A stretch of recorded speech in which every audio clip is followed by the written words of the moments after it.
Hello students, welcome to history class.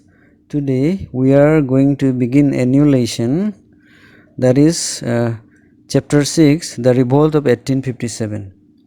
In this lesson we will learn about how the revolt of 1857 originated and spread to different parts of India, and also the changes that brought in the colonial rule after this revolt.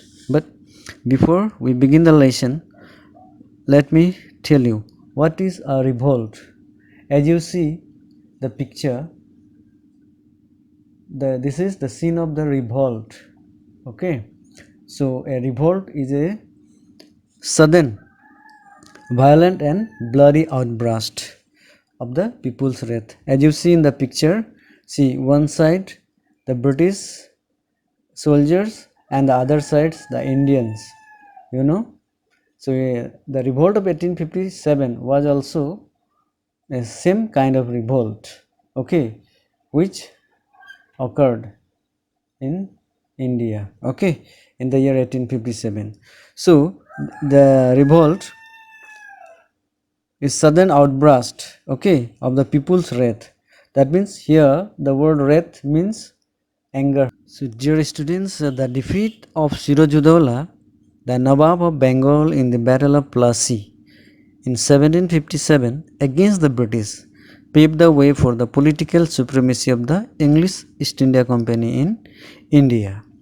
But during the 100 years rule of British from 1757 to 1857, not a single section of the Indian society was happy. There was widespread discontentment among the Indians against the British, right from the common people to soldiers. So this led to the outbreak of the revolt of 1857. So here see the introduction part. The year 1857 witnessed armed revolts against the British in parts of central and northern India, which nearly brought down the British rule in India. The revolt witnessed large-scale violence which was instigated by both sides.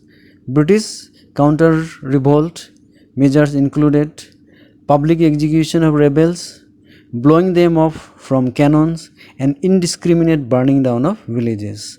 The rebels also massacred the white civilians in large scales. The revolt ended the rule of the East India Company by an act of parliament. The administration of India was taken over by the British Crown. So here see, the year 1857 witnessed armed revolts against the British in parts of central and northern India, which nearly brought down the British rule in India. It means the revolt was started by the Indian soldiers who were working in British army, okay, and this revolt, nearly brought down the British rule in India. The revolt witnessed large scale violence, okay, which was instigated by both the sides. Okay, the British, counter revolt measures included public execution of rebels, okay, and blowing them off from cannons. See, you see in this picture, see how the people were blowing off by tying them at the mouth of the cannons. And on the other hand, the British on their part burned a large number of villages also, and in return the rebels also massacred the white civilians in large scale. So the revolt ended the rule of the East India Company, okay, by an act of parliament passed by the British Parliament. The administration of India was taken over by the British Crown.